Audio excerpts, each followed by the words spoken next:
All right, Alabama's Tyler Booker joins us each week, courtesy of CraneWorks and RentalWorks. The big guy says, check out the big dog, CraneWorks and RentalWorks. He is with us now on the JohnstonRVCenter.com hotline.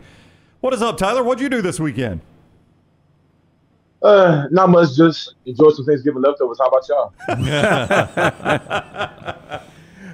What an incredible game, man. I mean, the Iron Bowl, especially for whatever reason at Jordan-Hare Stadium, is just so wild and unpredictable. Definitely is. I remember last time I spoke to you guys, I talked about how the stadium gave them superpowers, and the superpowers are definitely active. Hey, look, from your vantage point, I know you didn't have to block anybody because they only sent 2. But when you saw Jalen release the football, the trajectory going towards Isaiah in the corner of the end zone, when did you realize, hey, this is we're going to win this game? The ref's hands were halfway up like this. I was like, is he about to put his hands up? Because it was too far for me to see.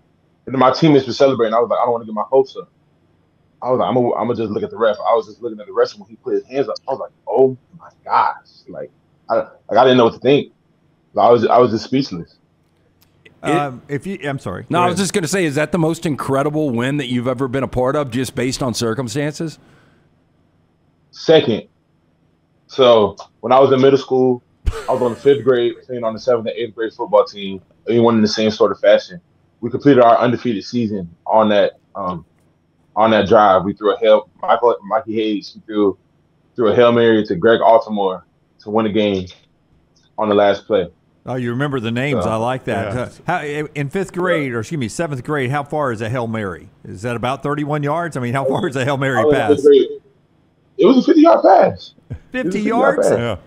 Was that game at Jordan-Hare as well? That's what it felt like. Hey, where's our quarterback that was throwing it 50 yards as a 12-year-old now? Is he playing still? No, I don't even think he's playing football anymore. Oh, that's unfortunate. Yeah, not with that arm. He may be in the big leagues pitching right now. Tyler Booker's with us as we in the aftermath of the Iron Bowl, and we'll look ahead to the SEC championship coming up in a second. Just to get to that point, though, what wasn't clicking offensively, or what was Auburn doing defensively that kept this from being a smooth offensive day for Alabama, that this was in jeopardy down to the final seconds?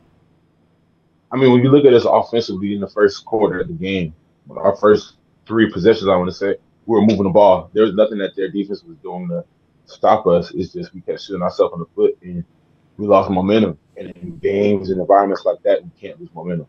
So I feel like that's the biggest thing that happened this weekend. I don't want to say that we played any harder or less harder at any point in the game. I feel like we had great energy the whole game. It's just we lost momentum. And in environments, in games like that, with that much tension and emotion, you can't afford to lose momentum. Alabama's Tyler Booker is with us, courtesy of CraneWorks and RentalWorks. The big dog says check out the big guy says check out the big dog, CraneWorks and RentalWorks. He is on the JohnstonRVCenter.com hotline.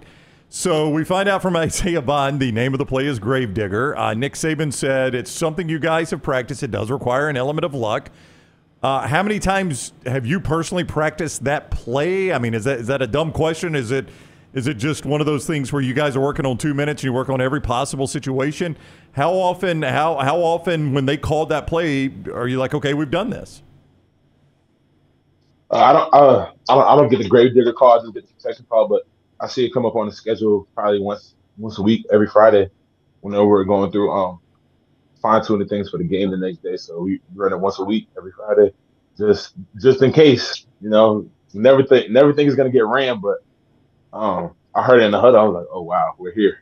So yeah, I think most Alabama fans thought it was over at 2nd and goal when you lose 18 on the bad snap. When you guys went back, looked at that, talked about it, what went wrong with the communication there? Are you referring to the bad snap? Yeah. So if you look on film, their safety actually walks up and claps. We've been going off the clap for the whole game. So I heard the clap too. I just wasn't sure, so I just went on the movement of the ball. You know, so that things like that happen. We have to account for that. But in a loud environment like that, you're just waiting and listening on that clap. When you hear any kind of clap, that's distinct and that's on the field, you're gonna flinch. I think everybody on the offensive line definitely flinched and just snapped the ball. So there's nothing that we could have done about that. We just had a next play mentality. And we were like, okay, let's respond. So you guys were, even in that crazy environment, still using the clap, not just a silent count? Yeah, we were on the clap. Okay. So moving ahead now, SEC championship game coming up against Georgia. Everyone always talks about these two rosters are so much alike, and a lot of the schemes are so much alike. As you start thinking about that game, do you picture Georgia and Alabama being, almost brothers or, not identical twins when you look at rosters and schemes and the way the programs are built? Definitely, and it's very funny because everybody at Alabama at one point almost went to Georgia, and everybody at Georgia at one point almost went to Alabama. So it's funny, like we have great. I feel like everybody has a relationship with somebody on that Georgia roster, so it's definitely going to be a great game. Like one of my best friends at IMG, Warren Branson, who I'll be going up against during the game. That's one of my best friends in the world. I'll be playing against him. And this is something that we've been dreaming about ever since I committed to Alabama. So I'm very excited for this weekend. In a sense, Tyler Booker is with us on the JohnstonRVCenter.com hotline. He joins us each week courtesy of CraneWorks and RentalWorks. The big guy says, look at the big dog, CraneWorks and RentalWorks. There are a lot of people on your roster that have had to do exactly what you're having to do this week. That is overcome a crazy emotional game that everybody wants to continue to bask in and talk about and turn around and play an SEC championship game against what might be the best team in the nation. In a weird sense, you guys have prepared for this already. A lot of people on your roster having done it. How much has that leadership already spoken up about what is in front of you this week and getting, even though we continue asking you questions about it, getting Saturday behind you and moving on? Well, we spoke briefly about it after the game. We'll have meetings later on to go over the game, go over film, and really have a talk as a leadership. Well, as a team, excuse me, but after the game, Coach Saban told us, like, hey, this is a wake-up call. A wake-up call for all of us to see where we are and what we need to do in order to perform this upcoming weekend. So we're just excited for the challenge that Georgia presents. And these are the kind of games that make you as a player and make a team. And it's hard to believe that you've been there almost 2 full years. A, you've never played Georgia, and B, this will be your real first playoff-like game. Yeah, it is crazy. Obviously, I wanted to get there last year, but I've been waiting on this opportunity. A bunch of my teammates have been, and we're looking forward to taking advantage of it. Can you describe the atmosphere in the locker room after that win? I know we've talked with you about this before. That's a sacred place. You don't divulge everything, but just after such a wild, crazy ending, can you describe the locker room for us once you got in there? I say astonished, shocked, like we in awe. Like, did that just happen? You know what I mean? Like, it was. I mean, of course, we believed in it, but it's just for it to actually happen and come to fruition, that win in that kind of environment, in that kind of game, is just, we were just excited to win the game. Yeah, you know what I mean? Everybody's going to talk about, oh, this team lost to New Mexico State last week. Oh, they're 6-5. You guys should have been that close. At the end of the day, it's the SEC. You're going to get everybody's best every week. So for us to be able to come away with a win, that's the main goal. We were ecstatic to have a win. We've seen some of the videos that some of your teammates posted on TikTok of Coach Saban and everyone sort of, I wouldn't call what he was doing was dancing, but there was some dancing around and some cheering and stuff going on. So I would imagine it's a great feeling. And did your mom hang around Thanksgiving, get to go to a game? Was she there? Yeah, everybody was there. Yeah, everybody was able to go to the game. So my little brother, he was he was in the stands crying. My dad told me that my little brother was in the stands. Oh my gosh, we're gonna lose. He's like, Mason, shut up. Just believe. Watch the play. And then 5 days later, he's like, oh my gosh. So I know a lot of Alabama.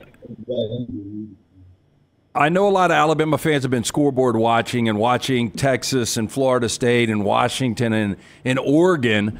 Have you guys been paying attention to that at all? No. I mean, all we pay attention to is who we have upcoming next and controlling what we can control. We can't control if Florida State loses, if Texas loses, if Washington loses, if Oregon loses. What we can control is putting out a great performance and winning this upcoming week to put the committee in a position to where, like, okay, we can't leave Alabama out of the playoff. That's all we can do at this moment. So we're putting all of our energy and focus towards that. He is Alabama's Tyler Booker, getting ready for the Georgia Bulldogs. Good luck in the SEC championship game, Tyler. As always, we appreciate the time. Thank you. Y'all have a great week. All right, buddy. You too. Take care. Tyler with us on the JohnstonRVCenter.com hotline. Like Elijah McAllister, the Auburn team captain, has all season long. And also Jalen Milroe, the quarterback. Terrion Arnold, the defensive back, who didn't get the touchdown at the end, it turns out. They are presented by CraneWorks. CraneWorks and RentalWorks. I'll get to it. CraneWorks and RentalWorks. That's who brings you those players. They're all big guys. They say, look to the big dog, CraneWorks and RentalWorks.